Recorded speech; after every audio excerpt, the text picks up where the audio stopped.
So, ladies and gentlemen, welcome to our Q&A of the week from a very, very divine place. Why is this a divine place? Well, this is actually my cabin, and I'm away from my property in the middle of jungle, in the middle of a certain spot.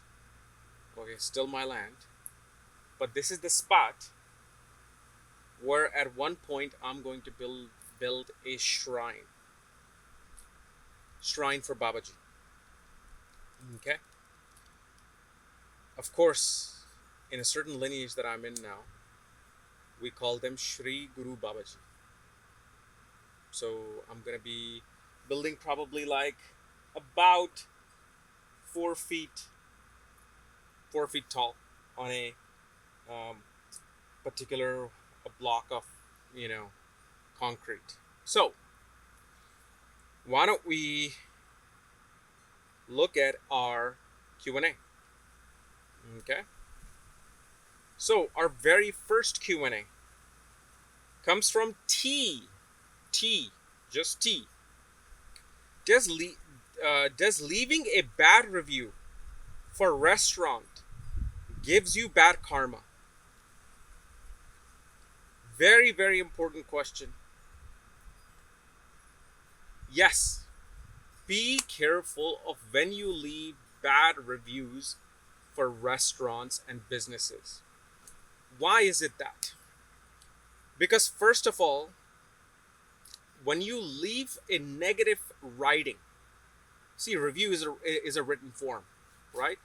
When you leave something negative, like for example, imagine a very spiritual guru came to a restaurant and literally that restaurant owner was very racist and did not like this Hindu guru. Yet the Hindu guru had a smartphone, access to everything. Neither they will ever allow their close subordinate students to ever leave a bad review for that restaurant owner or even criticize or spread negative information about that owner. Why is it that? Because a guru would know that I was in deservance of this. This was a karma that got cancelled.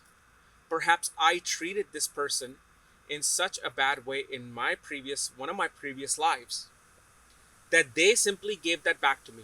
Now if somebody else comes in of the same race, that person will actually treat them well. They'll be okay with them. They'll be neutral to them. But they know that if I was to leave a bad review for this person, now I'm entangling myself in their karma again. Kind of like that, my main man Tom Cruise's movie, Live, Die, Repeat.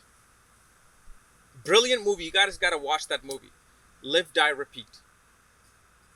So when you are living and the entanglements you go through, the negative energy that you give that person, like, my God, this was the most racist owner who served me the most bad food and gave me this weird bad eye, and I already knew I was in a really bad place to begin with. Well, now guess what?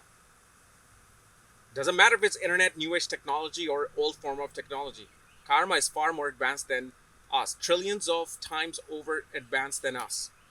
So the karma will be like, okay, seems like you guys have things to work out. You guys have to resolve some things in either this life or perhaps we'll save it for another life. So yes, you guys will come back together. Maybe this owner, this restaurant owner, will now become your wife, will become your husband in the next life, or will be your manager who's gonna treat you really brutally while you're doing the most amazing work compared to other people. Because like for example, when I do any career reading, almost every day I get readings where there's office politics and the manager doesn't like me, my coworkers doesn't like me, and I'm doing all the work and this person's getting a promotion ahead of me. Literally, I'm telling you, it's not even twice a week, 3 times a week. It's somehow every day a consultation will say that once a day. Why is it that? It's simply that experience coming back. So, and astrologically, when you leave bad review for a business, you are decreasing the energy of your Mercury. The more negative things you write, criticizing someone, something online, which is, again, this is, I don't know if this is a sub period of Kali Yuga and Dwapara Yuga. I don't know any of this. I'm just know what Sri Yukteswar said in one of his book, The Holy Science. But it seems like this is now aggravating that situation of building karmas with people. Because you can easily leave a negative comment to someone, leave a negative review for someone. If you have left it for that business, because remember, that person has to feed their family. Your interaction with that person was to fulfill that karma where you feel antagonized by this person, insulted by this person. If that happens, just be glad within your mind. Wow, must have paid some big karma off with this person. Great. I'm pretty sure in my 20s, maybe in my 30s, or like early 30s, I would have done those things to someone. Because I've had bad experiences at a restaurant. Now I do it. Now I'm thinking, the food's bad. The server was very rude to me. I wonder what my karma is with this person. Then I would just look at the prashna. I'm like, oh, could be my father from previous life. Who knows? I'm like, all right, just eat, leave. Let me just add this little addendum to this particular question because a lot of people were asking these different questions. So I had to remove the video so I can add this. Now, you have a problem. Somebody gives you most disgusting food. You tell them. Go up to them and tell them, this is really bad food. Look at this. This is bad. This is this. Please improve. Your whole job in this life should be to make the other person better. Not to poke them at their worst. Because you don't know. What if they hired a bad chef? This person going through major depression that you will never understand. This person going through certain issues, some legal issue that they're going through that you will not understand. And they're in that stress, in that downfall, they're still cooking food for you because they gotta feed their own family. And the reason why I'm emphasizing this on food more than any other thing, because food is second house, right? Sustenance, what makes us feel alive, okay? The bad food, and I'm not talking about disgusting food. This is a very rarity. And I've never, to this day, I don't think I've ever experienced such a food where I'm just like throwing it out of my mouth or any of that. Never had that. Yes, I've had bad food, stale food, cold food. But then now I realize that imagine if I gave that same bad food that I thought is a bad food to a family somewhere in this world that hasn't even eaten in 4 days. Because there's no money, there's no economy. They're living in the most poorest condition. You give that food that you think is bad, that you're about to just write the review for. You give that food to that family, that becomes a treasure for them. It becomes a 5-star, 7-star, 10-star hotel-like food for them. Like a resort food. They won't even believe that you just gave them that food. Think about that. And also remember back in the 90s, or like before 1998, 99, we didn't write reviews online about businesses.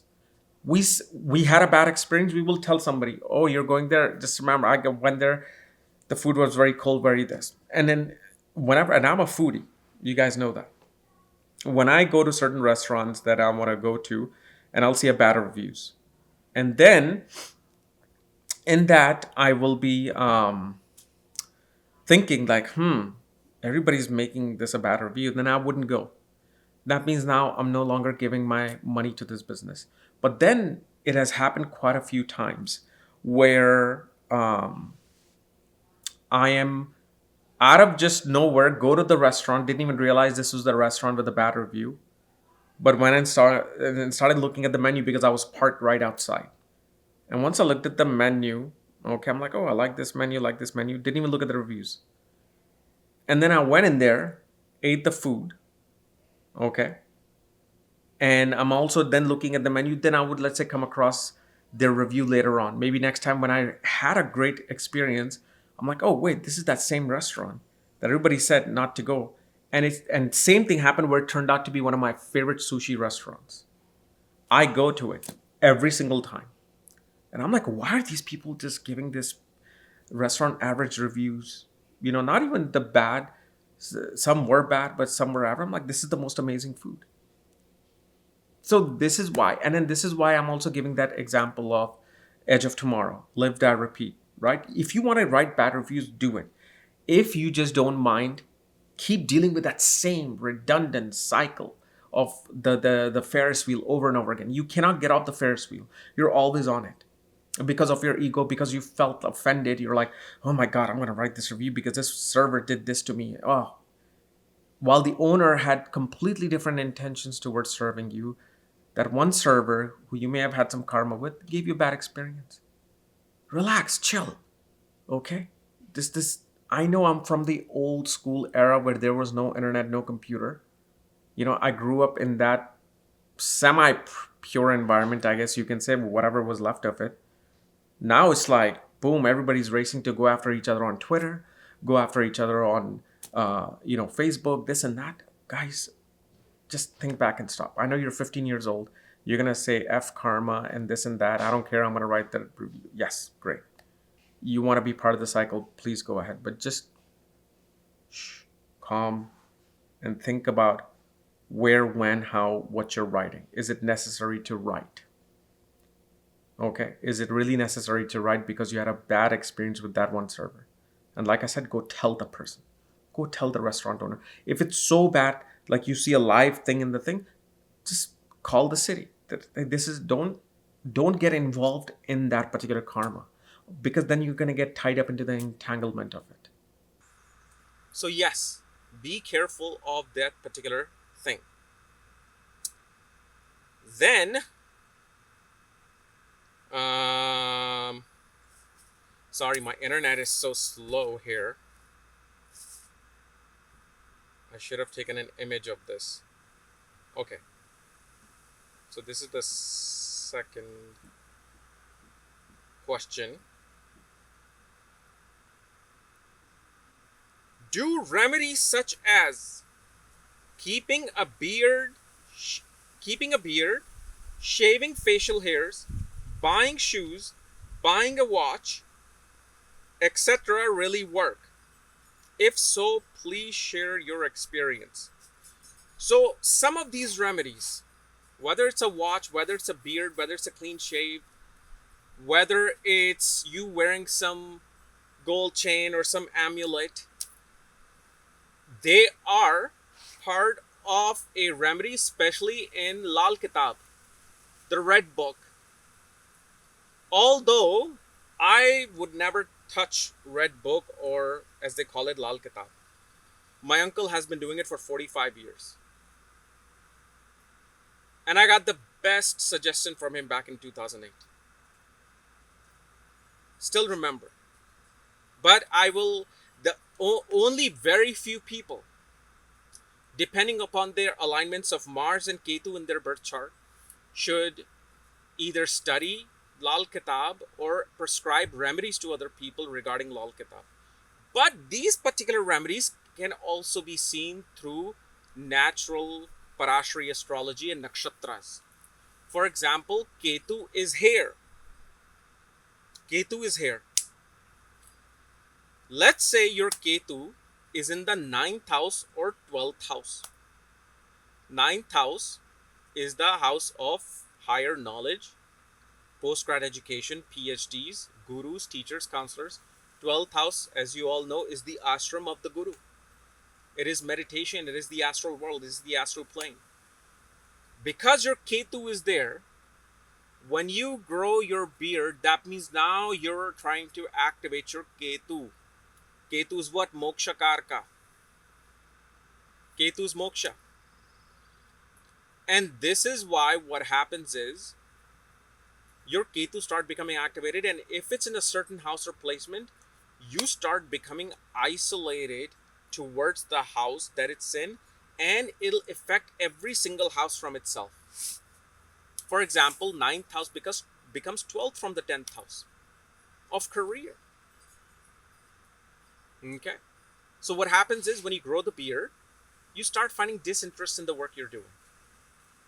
You want to go towards travel to pilgrimages. You want to travel far away places. But again, depending on the sign only, if Ketu in the 9th house is in a certain sign, only then it'll affect.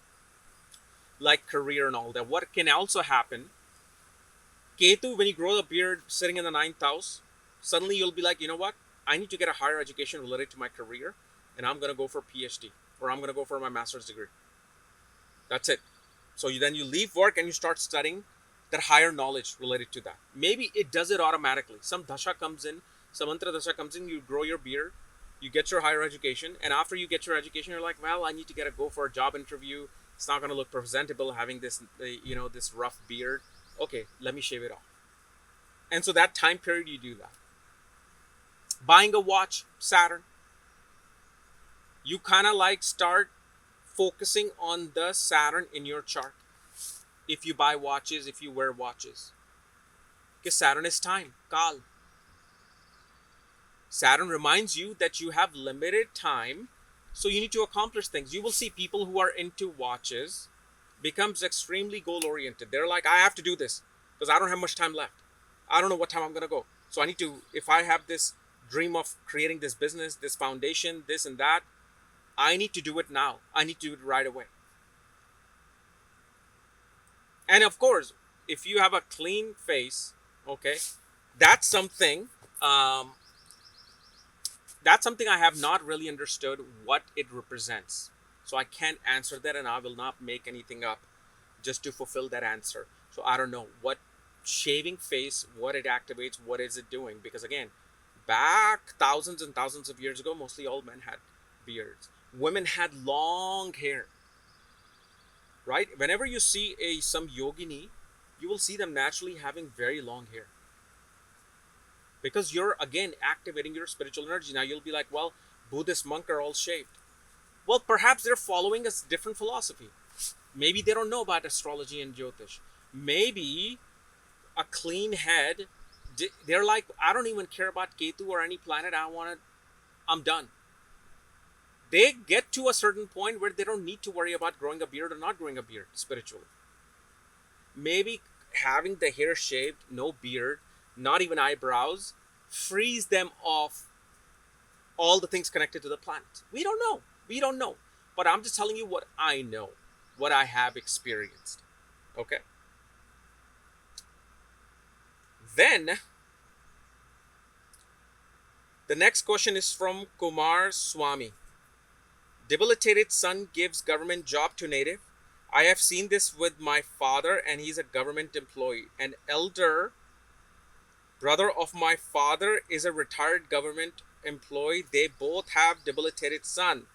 Meanwhile, I have exalted sun in my horoscope.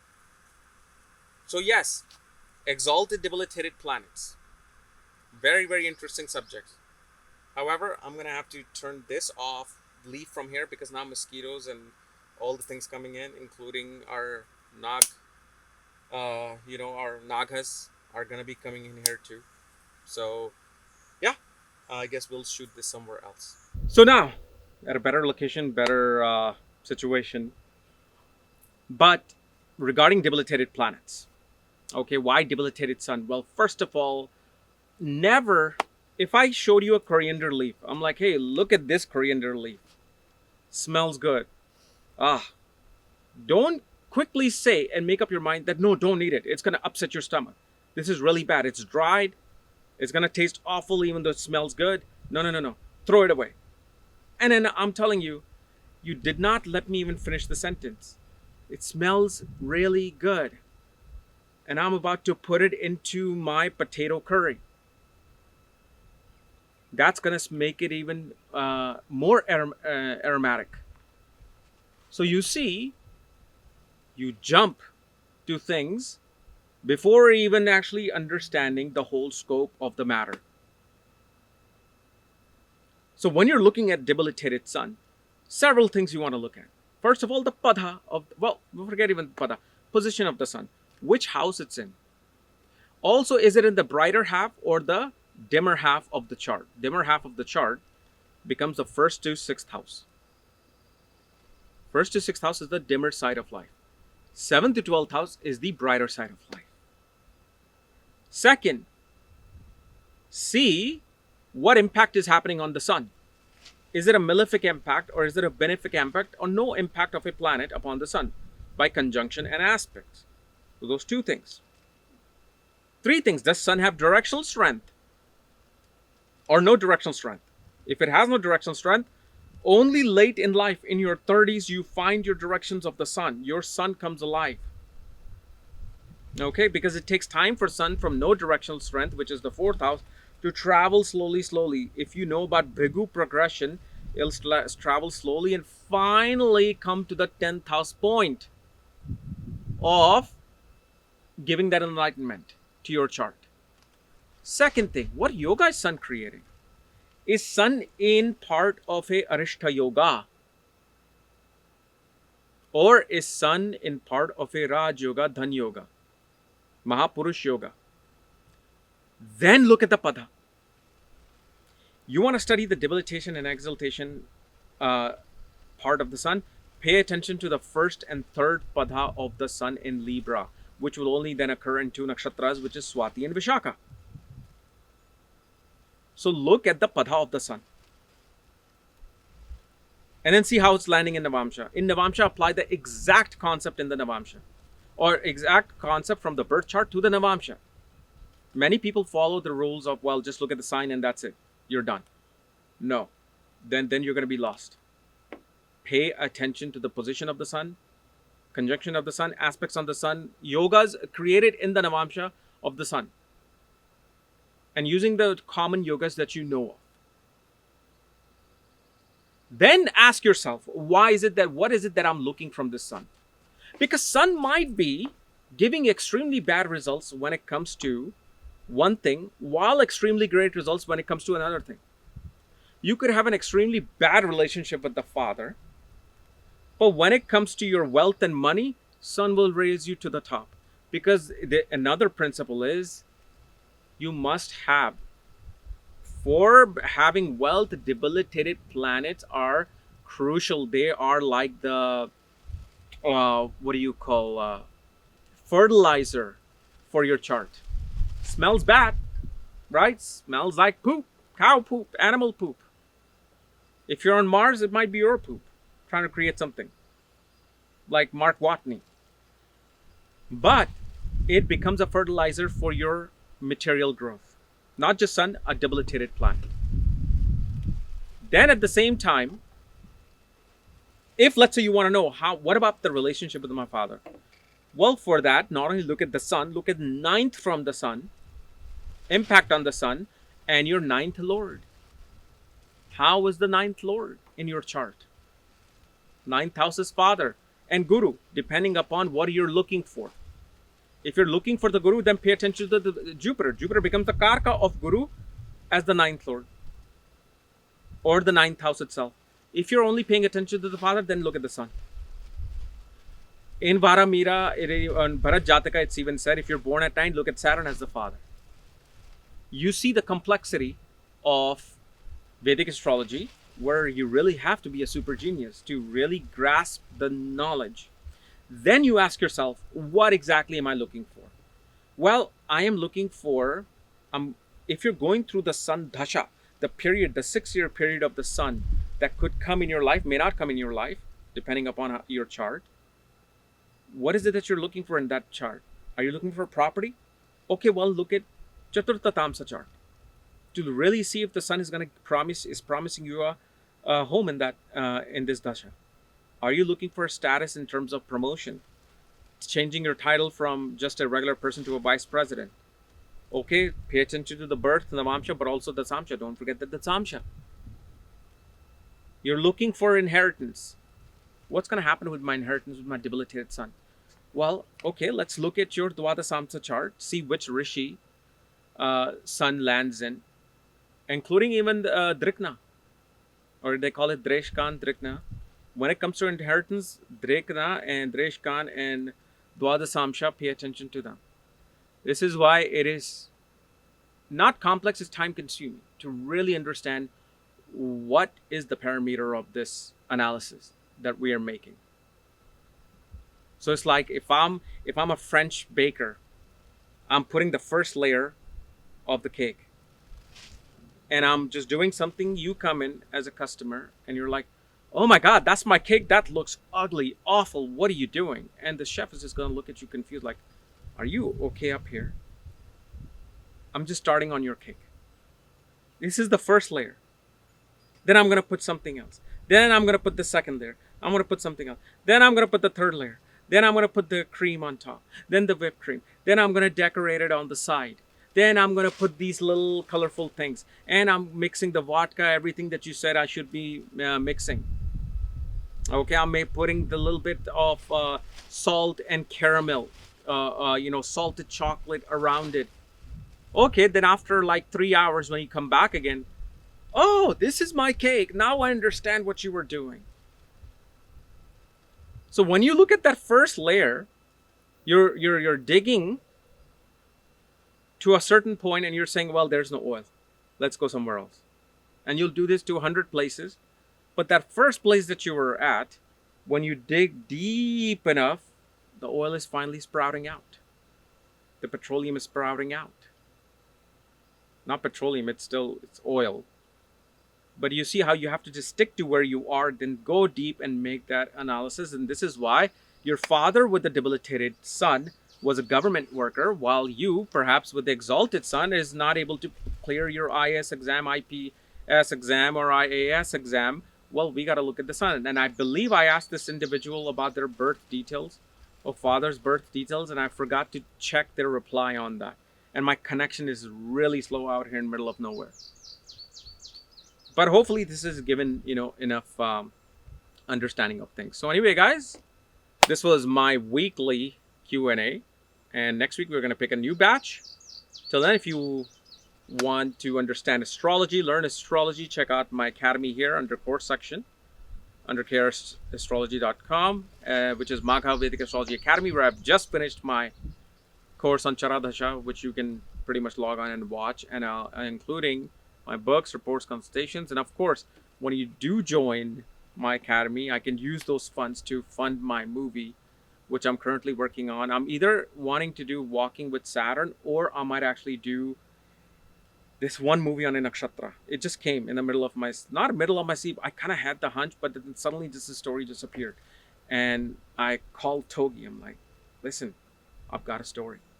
We got to do this. Let's see. I can film. I can direct. When it comes to directing, I can take on challenge of any top director, and I'll be like, okay, as long as the story that I know is amazing, I will present it even a more amazing way. Again, it's just natural gift from past lives, So again, and then also one thing I was gonna explain. Remember regarding the first question about the reviews? So you must be also thinking, well, instead of writing, what if you did an audio? Well, what is audio? Mercury. Again, Mercury goes on. What if you made a visual review? Sun. Sun is light. Sun represents camera. Sun represents photography, not Venus. Venus is the actor in front of the camera. Okay? Photography is light. It's not Mars, it's not Saturn, the engineering and technology, because engineering and technology can be used anywhere, anytime. But the light technology is through the sun. So you diminish your sun, reputation. This is why when you see and you hear politicians in debates criticizing one another, lying about each other, what happens? Somehow, some way, they always get into scandals. Any and every politician will get into scandals where their name just goes down. You take anyone, okay, their name goes down. So this is why when you're leaving these reviews at restaurants, just think of the simple word. Do you want to repeat this story with this person in your next life? Or you want to finish it off now so you can go to another higher planet and be reborn there? Now let's look at the next question.